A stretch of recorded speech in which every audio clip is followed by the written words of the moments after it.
मित्रों नमस्कार। Life lesson with बसंत गुरु जी में आपका स्वागत है। हमारे युवाओं की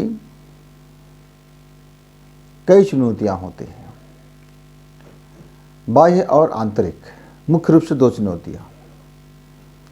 और उसमें बाह्य में एक है अपना रोजी रोटी की चुनौती, यानी कि पेशा, धंधा, व्यवसाय या नौकरी, उनमें से आपका चॉइस क्या है। और जो आपका चॉइस होगा उसके हिसाब से उसकी चुनौतियां होंगे। अलग नौकरियों में भी आपका दो कैटेगरी है, एक उच्च स्तरीय और एक आपका मध्यम और छोटे पायदान का है। तो जो जिस कैटेगरी का होगा उसके हिसाब से उसमें चुनौतियां होंगे। लेकिन चाहे वह युवा वर्ग किसी भी चुनौती का सामना करता हो, और वह बाह्य चुनौती और आंतरिक चुनौती में एक चुनौतियाँ जो समानता है और जो इस समाज में बेहद खतरनाक दौर पर चल रहा है। मेरे एक मित्र को मैं जानता हूँ, मैं उससे जब 4 साल पहले मिला तो उसके चेहरा में एक ओज था, तेज था और विचार से संपन्न था, उत्साह था। जीवन में को उनको जीने का जो उसके अंदर में एक जो खुशी दिखता था, जिजीविषा था और जीवड़ता था। ऐसा लगता था कि मेरे युवा इस देश का भविष्य है। और मैं जब कुछ दिन पहले उनसे मिला तो उनकी मानसिक मनोदशा देखा। इतनी बिगड़ी हुई उनकी मानसिक मनोदशा, विक्षिप्त, मानो वो अपने होश में रहते हुए भी होश में नहीं रहती और न जाने कौन कौन से कृत्य करते रहते हैं। इतनी बिगड़ी हुई मन स्थिति, इतनी दयनीय मनोदशा, और उसका जीवन इतना निराशा से भरा हुआ और अपने संसार में घुटते हुए उनका जीवन गुजर रहा है। यद्यपि अभी वह नौजवान है, अभी वह 30 साल की नौजवान, और उसका यह मनोदशा विकृत मनोदशा। और मैं और ऐसे कई मित्रों से मुलाकात मैंने जब किया, देखा कि वास्तव में ये मनोदशा का, विकृत मनोदशा का कारण क्या है। तो मित्रों, मैंने ये पाया कि मैं जितने भी युवाओं से मिलता हूँ, लगभग 95% युवाओं में छोटी और बड़ी अलग अलग मात्रा की, अलग अलग वैरायटी की, अलग अलग तरह की उनकी मन स्थिति है, और वह मनो से विकृत होता जा रहा है और मनोरोगी बनता चला जा रहा है। ऐसे युवाओं में एक बहुत दौर चला आ रहा है, चाहे वह हमारे बेटी हो या चाहे हमारे बेटा हो, लड़की और लड़का हो, आप स्त्रीलिंग पुल्लिंग कुछ भी कह सकते हैं, पर युवा तो दोनों हैं। अब ग्रामीण युवा भी कह सकते हैं और शहरी युवा भी कह सकते हैं और महानगरीय युवा भी कह सकते हैं। तीनों युवाओं में थोड़ी सी लाइफ स्टाइल का फर्क होता है, थोड़ा उनका जीवन जीने के तरीका में अंतर आता है और थोड़ा सा उनकी विचारधारा में अंतर आता है। पर चाहे वो महानगर का रहने वाला युवा हो, चाहे शहर का रहने वाला हो, कस्बे का रहने वाला हो, गांव का रहने वाला हो, इस समय एक विकट परिस्थिति उत्पन्न हो रहा है हमारे समाज में। वह क्या है कि हमारे युवा पढ़ाई करते करते ही, पढ़ाई के दौरान से ही, आप समझ जाइए, आप चाहे वह हाई स्कूल का बच्चा हो, हायर सेकेंडरी का हो, कॉलेज का हो, यूनिवर्सिटी का हो, या बड़ी प्रतियोगी परीक्षाओं में बैठने वाले कोचिंग सेंटर में हो, या फिर डॉक्टर, इंजीनियर जैसे प्रतिष्ठित पद पर काम करने वाले हो, या अलग अलग विभागों में ऐसे ही कुछ उसका ए ग्रेड हमारे जो बच्चे हैं, अधिकांशतः बच्चों में वह मनोरोग का शिकार हो रहा है। कोई का मात्रा इतना कम है कि अभी वह दिख नहीं रहा है, उसके लक्षण उभार पर नहीं है। कुछ हमारे वो ऐसे हैं जिनकी लक्षण स्पष्ट दिखाई देता है। आप बातचीत करो, बैठेंगे जब आप उनसे, खान पान देखेंगे, उनका जीवन शैली देखेंगे, जब उनकी अंदरूनी बातों पे आप चर्चा करेंगे, वे उनसे जब पूछेंगे, आप उनकी परिस्थितियाँ पूछेंगे, हालात पूछेंगे और उनके बारे में जब पूछेंगे, जब वह धीरे धीरे खुलता है और जब चर्चाएं करते हैं, मुझसे तो आते हैं बच्चे बात करने, हम मिल बैठ के बात करते हैं, चर्चाएं करते हैं, तो उनके मूल केंद्र में जो मुख्य कारण है जिसके कारण से हमारे युवा मानसिक रोगी होता चला जा रहा है। वह कौन सा है? पहला है वासना। वासना में वो इस कदर से भ्रम में है और उसका जीवन इस तरह से वासना के इर्द गिर्द हो गया है। उसका जीवन शैली, उनकी सोचने का ढंग, उसके काम करने का ढंग, उसके अनुभव करने का तरीका, उनके एक लालसा, एक शरीर के तरफ रुझान और उसमें भी थोड़ा पाखंड कि लोग मुझको ऐसा मत समझे, लेकिन मुझको वो मैं वासना की मेरी प्रवृत्ति होती रही, वासना की मैं तृप्ति करती रहूं, लेकिन और मुझको दुनिया में कोई जाने ना, ये मौज मस्ती का उम्र है, यही तो उम्र है।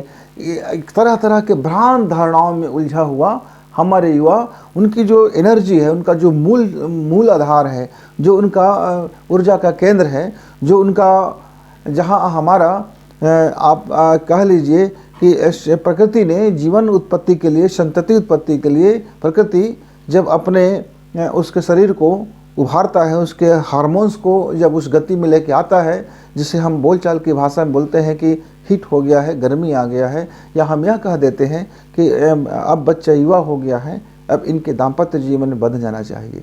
कहने का आशय वही होता है कि आपका हार्मोन्स आपके शरीर को और आपके मन को, आपके जीवन को प्रभावित कर रहे हैं। जब आपका मन प्रभावित हो रहा है, जीवन प्रभावित हो रहा है मित्र, और आपका ये उम्र है, प्रकृति ने बनाया है, उसको कोई मनुष्य उस पर उसका कोई वश नहीं है। प्रकृति अपने ऋतु काल में, प्रकृति अपने समय में, प्रकृति अपने चक्र में वह प्रत्येक प्राणी को, वह प्रत्येक जीव को और उसके उम्र के हिसाब से, उनके अनुकूलन के हिसाब से उन्हें इस ओर अग्रसित करता है। वासना बुरी नहीं होती है, बुरा होता है उसका तरीका। वासना में आप जब छिप जाते हो, वासना को जब आप गंदी कहते हो और वासना में डूब जाते हो, आप छिपा कर करते हो, आप उसकी मूल को नहीं समझ पाते, आप उसको अफवाहों में ध्यान देते हो, आप कई तरह से कल्पनाओं में ध्यान देते हो, आप उसका मूल स्वरूप को नहीं समझ पाते और भिन्न भिन्न तरीकों से, आप चाहे वो पोर्न वीडियो हो, या चाहे आपका व्हाट्सएप के संसार हो, या चाहे टेलीग्राम हो, या चाहे फेसबुक हो, इत्यादि जगहों में हम ये देखते हैं कि वह जो भड़काऊ और कई तरह के दृश्यों का जो फिल्मांकन और चित्रांकन होते हैं और मनोरोग को वह बढ़ाने में बड़ी भूमिका निभाता है। हमारे युवा उसे गुपचुप तरीके से, वह एकांत में उसको देख करके, वह मन के अंदर से, उसके भीतर में वह वासना प्रबल होता जाता है और वह एक रोगी के रूप में वह भीतर ही भीतर रोग से ग्रसित हो चुका होता है। उसके यह रोग समानता पकड़ में नहीं आता, क्योंकि हम उस समय बहुत एकांत में वो अपने कार्यों को अंजाम देते हैं और बहुत गोपनीय तरीके से और बहुत बारीकी से और बहुत होशियारी से, क्योंकि उसके अंदर में इतने ज्ञान तो है कि यह जो कृत्य है वह सामाजिक नहीं हो सकता, वह हमारे भारतीय सभ्यता में हम उसको अच्छा नहीं कह सकते। तो वह अंदर ही अंदर न जाने कितने ऐसे वासनाओं के जाल में, जंजाल में और अफवाहों के तंत्र में और अज्ञानता में और नासमझी में और किसी के साथ अपनी शेयर नहीं करने के कारण, और शेयर जिससे भी करते हैं वो अपने मित्र वर्ग से करते हैं, अपने हम उम्र के साथी से करते हैं, वो उनको और उस रास्ते में धकेलते हुए चला जाता है। वह भी उसी मायावी जाल में फंसा होता है, उसी मकर जाल में उनके युवा मित्र भी फंसे होते हैं। वह अपने अपने कुंठाओं को भी वह व्यक्त करते रहते हैं। ऐसे युवा का एक वर्ग है और बेहद ज़्यादा ऐसे युवा वर्ग फैलता हुआ चला जा रहा है और उसके कारण से वह नशा की ओर जा रहा है। वह उसका जो आवेग है, तरह तरह की वह मेडिसिन ले रहा है, नशा कर रहा है, उसके आदी होते चले जा रहे हैं। और इसका जीवन शैली का सीधा सीधा है, माता पिता भी इस पर ज़रा देर से ध्यान देते हैं और माता पिता भी यह कहते हैं हमारे अभी बच्चे का उम्र है क्या है। बच्चे का कोई उम्र नहीं होता, मनुष्य का कोई उम्र नहीं होता, प्रकृति अपना कार्य करती है। आप उनके साथ तालमेल बैठा करके चलोगे तो आपके जीवन में बेहतरी होगा। आप प्रकृति को दबाओगे, प्रकृति का दुरुपयोग करोगे, प्रकृति को गलत तरीके से आप उसको अपने आदत में शामिल करोगे, आप प्रकृति के विरुद्ध में जा करके अपना बेहतरी भविष्य नहीं कर सकते। आपका शरीर प्रकृति जन्य है, आपका शरीर प्रकृति ने बनाया है, आपका मन प्रकृति का देन है, आपका मन प्रकृति का देन है। यदि आप उसको दबाएंगे, आप उसको कुचलेंगे, आप उसके साथ गलत करेंगे, निस्संदेह उसका दुष्परिणाम आपको अपने जीवन काल में देखने को मिलेगा, और यही हो रहा है। तो वासनाओं के इस संजाल में अब अनभिज्ञता नहीं कह सकते हम, अज्ञानता कह सकते हैं, नासमझी कह सकते हैं।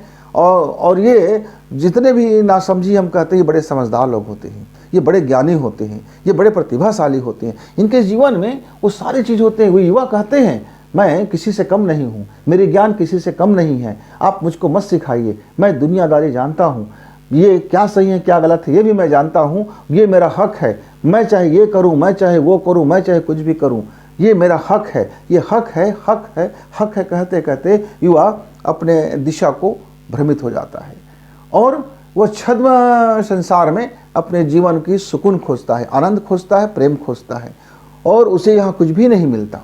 वो फिर टूटता है और बेतहाशा टूटता है, और मनोरोगी बन करके वह अपने लिए भी बोझ बनता है, समाज के लिए भी बोझ बन जाता है।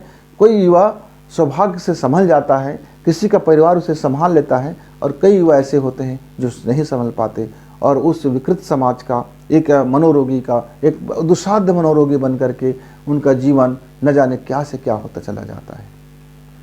जो कल तक का ओजस्वी था, तेजस्वी था, वर्चस्वी था, उसका तेजो वलय था, ऐसे युवा देखते देखते 4-5 साल के अंदर में निस्तेज हो जाता है, और वह किसी भी काम के नहीं रह जाते हैं, वह दया के पात्र हो जाता है, बेचारा हो जाता है। यदि मेरा युवा बेचारा बन जाए तो क्या आपको अच्छा लगेगा? कोई आपको कहे कि यह बेचारा जा रहा है, इस बेचारा को देख लीजिए, इस बेचारा की मदद कर दीजिए, इस बेचारा को खाना दे दीजिए, इस बेचारे को इलाज दे दीजिए, इस बेचारे की कोई मदद कर दीजिए, युवा वर्ग और उसके शब्द में बेचारा शब्द लग जाए, मित्र, इससे बड़ा और गाली क्या हो सकता है आपके लिए? वृद्धों के लिए हम बेचारा शब्द का उपयोग करते हैं क्योंकि शरीर से अशक्त हो जाते हैं, लेकिन मेरा युवा यदि बेचारा के कैटेगरी में आ जाए तो कितनी बड़ी लानत है ऐसे लाइफ पर, ऐसी विचार पर और ऐसे जीवन शैली पर। बहुत बड़ी चैलेंज है ये, बहुत सोचने की बात है ये। आप हो सकते हैं आप बहुत बुद्धिमान होंगे, हो सकते हैं आप बहुत प्रतिभाशाली होंगे, हो सकता है आपके अंदर में IQ और EQ का लेवल लबालब भरा होगा, हम आपसे बहुत कमतर होंगे, हमारी ज्ञान आपसे बहुत कमज़ोर होगा, हमारे जीवन का अनुभव आपसे कमज़ोर होगा, आपकी आर्थिक परिस्थिति से हमारा आर्थिक परिस्थिति बहुत कमज़ोर होगा मित्र, लेकिन आपका जीवन अनबैलेंस है। और जब जीवन और मानसिकता और थॉट जब बैलेंस नहीं खो देता है अपना, अब जब अपना बैलेंस खो देता है तो वह मनोरोगी हो जाता है, और विकृत मनोरोगी बन करके आप बड़े अफसर भी बन जाओगे, आप बड़े वैज्ञानिक भी बन जाओगे, आप बड़े राजनेता भी बन जाओगे, आप बड़े बड़े ओहदे में भी चले जाओगे, तो मेरे देश का तो आप नुकसान ही करोगे, क्योंकि आपका वह जो विकृत मनोरोग है, आपका जो विकृत मानसिकता है, वो जहाँ भी जाएगा वह इस समाज को, इस देश को बेहतर नहीं कर पाएगा, क्योंकि उसके अंदर में पुरुष से क्या भरा पड़ा है? पुरुष से एक छाप भर गया है कि आपका जीवन की क्या सोच है, वो पहले से वह पूर्वाग्रह से ग्रसित हो गया है मेरे मित्र। तो उसको संभालिए, देखिए, उस चैलेंज को एक्सेप्ट कीजिए कि वासना को समझिए, वासना से भागिए मत, वासना से छिपिए मत, वासना को प्रकृति जन्य है, उस प्रकृति को प्रकृति की तरह समझिए, और उसको अपने उम्र में जो प्रकृति ने जो उम्र बना दिया है, जो प्रकृति ने जो डिसाइड कर दिया है, जो टाइमिंग कर दिया है, जो सारी चीज़ें हैं प्रकृति के अनुरूप, उसको आप संभालिए और समझिए।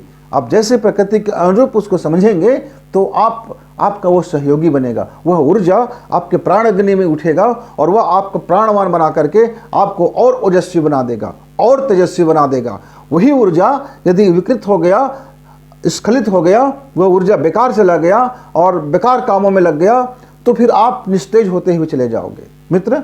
यह अब विज्ञान की भाषा में समझ सकते हैं, अध्यात्म की भाषा में समझ सकते हैं, धार्मिक भाषा में समझ सकते हैं। इसीलिए हमारे भारतीय संस्कृति में चरित्र बल को, नैतिक बल को बहुत जोर दिया गया है, पर यह जोर जरा थोड़ा सा भाषणों के कारण से हमारे युवा इसको मानते नहीं हैं। आप इसके विज्ञान के पहलू को समझिए, आप इसके साइंस के पहलू को समझिए, आप इसकी वैज्ञानिकता को समझिए, और समझने के बाद आप इसको उपयोग करना सीखें। आप अपनी ऊर्जा को ऊपर संधारण करना सीखिए, आप अपनी ऊर्जा का इस्तेमाल करना सीखिए। ये ऊर्जा आपको बेहतरी के लिए है, और आप गंवा देते हैं तो आपके पास जो है वो तो गंवाता चला जाएगा मित्र। तो आप अपने चैलेंज को कैसे पूरा करेंगे? और दूसरा क्या चीज़ें हैं इस समय जो मनोरोगी का, विकृत मनोरोगी का जो हमारे युवा शिकार होते जा रहे हैं, भावनाओं का। वह न जाने कौन कौन सी भावनाओं में ज़िंदगी जीते रहता है और छोटी छोटी बातों को दिल से लगा लेता है, ऐसे ऐसे बात को अपने दिल से लगाता है, ऐसे ऐसे भावनाओं में डूब जाता है और उनकी जो कल्पना की दुनिया है और उनकी जो एक अलग से आपका आभासी दुनिया में अपने जीवन को वह गड्ढमट कर लेता है। उस आभासी दुनिया में अपनी भावनाओं को लेकर के वो बड़े सजग हो जाते हैं, भावनाओं में आहत हो जाते हैं, उनकी भावनाएं जरा कच्चे हो जाते हैं। या भावना को जब माता पिता नहीं समझ पाते, उनकी भावनाओं को जब मित्र वर्ग नहीं समझ पाते, वो अपने भावनाओं की दुनिया में इस कदर से खो जाता है। वह कभी कभी उनके भावनाओं से आहत होने के कारण वो इतना टूट जाता है, इतना बिखर जाता है, इतना क्रच टूट जाता है कि उसका सारा ज्ञान और उसके अंदर में सारी शक्ति सब व्यर्थता हो जाता है। और ऐसी परिस्थिति में वह भावना से आहत व्यक्ति फिर विकृत हो जाता है। अनबैलेंस हो गया उसकी एनर्जी तो है उसके पास, ऊर्जा तो है उसके पास, ज्ञान तो है उसके पास, लेकिन भावना का ठेस होने के कारण, भावना टूट जाने के कारण, और यह भावना क्या है वो व्यक्त भी नहीं करता। वह एक ऐसी आभासी दुनिया में अपने जीवन को ले चुका होता है जहां लोगों को पता नहीं चलता कि इनकी भावनाओं के साथ क्या हो रहा है। वो संवेदनाओं और भावनाओं के बीच में और वह मानवता और कर्तव्य के बीच में और अधिकार और कर्तव्य के बीच में जरा वह अपने को समझ नहीं पाता, और इस नासमझी के कारण वो जहां अधिकार समझता है वो कर्तव्य के पीछे मिलता है, जो उसको भावना समझता है वो संवेदनाओं के पीछे मिलता है, जिसको वह अपना हक समझता है वो करुणा के पीछे आता है, जिसको अपना अधिकार समझता है वह उसके अपने कर्मों के कारण आता है, वो जिसको प्यार समझता है वह दैहिक आकर्षण हो सकता है, वह उसके गुणा लाभ हानि के गुणा भाग से आदमी का सम्मोहन हो सकता है, उसके इस्तेमाल करना हो सकता है। इसलिए मेरे युवा, हमारे युवा को हम देखते हैं कि आज उसका दिल टूट गया है, आज उसका दिल टूट गया, उसके साथ टूट गया तो फिर उसके साथ अफेयर हो गया, तो और उसके साथ अफेयर हो गया, फिर वहाँ से टूट गया, फिर वहाँ हो गया। वह ऐसे गड्ढमड इधर से उधर पेंडुलम होते होते उसी वह दुनिया में वह अपने को वह बनाए चलता है, उसी दुनिया में अपने को खोए रहता है मित्र। और वह भावनाओं के इस काल्पनिक दुनिया में, इस भावनाओं के छद्म संसार में वह अपने को ढकेल चुका होता है। जबकि भावनाएं यदि आपका शानदार हो जाए, भावनाएं संवेदना से भर जाए, भावनाएं करुणा से भर जाए, भावनाओं में यदि आपका नैतिकता आ जाए, भावनाओं में यदि आपकी मानवता आ जाए और भावनाएं आपका सही हो, प्राकृतिक हो, तो मित्र वह आपका ताकत बनता है, वह आपकी शक्ति बनता है, वह आपका एनर्जी पावर बनता है, वह आपके पावर का हब बनता है, वह आपके अपने प्रतियोगी परीक्षाओं को निकालने का प्रेरणा स्रोत बनता है। लेकिन वही भावना यदि गलत दिशा में ले जाए, वही भावना यदि गड़बड़ हो जाए, वही भावना यदि मकड़जाल हो जाए तो आपको तबाह कर देगा और आपकी मानसिक स्थिति इतनी बिगड़ जाएगी, आप मनोरोगी बनेंगे और मनोनिकृति इतना दुस्साध्य हो जाएगा कि कोई व्यक्ति के समझ में ही नहीं आएगा कि आप हो क्या, आप बीमार हो कि ठीक हो। क्योंकि आपका शारीरिक लक्षण तो बिल्कुल स्वस्थ रहेगा, आपका मानसिक लक्षण एक पल में स्वस्थ रहेगा, दूसरे पल में आप बीमार रहेंगे। आप पहले पल में स्वस्थ रहेंगे, आपके पास ज्ञान रहेगा, बुद्धि रहेगा, तर्क रहेगा और सारी चीज़ को आप जानते रहेंगे, समझते रहेंगे, लेकिन आपके जो कृत्य होंगे, आपके जो कर्म होंगे, आपके जो तरीका होगा वह रोग से ग्रसित होगा। ऐसे में माता पिता उलझ जाते हैं कि मैं अपने बच्चे का क्या करूं, ये ठीक है कि पागल है, ये नाटक करता है कि वास्तव में रोगी है।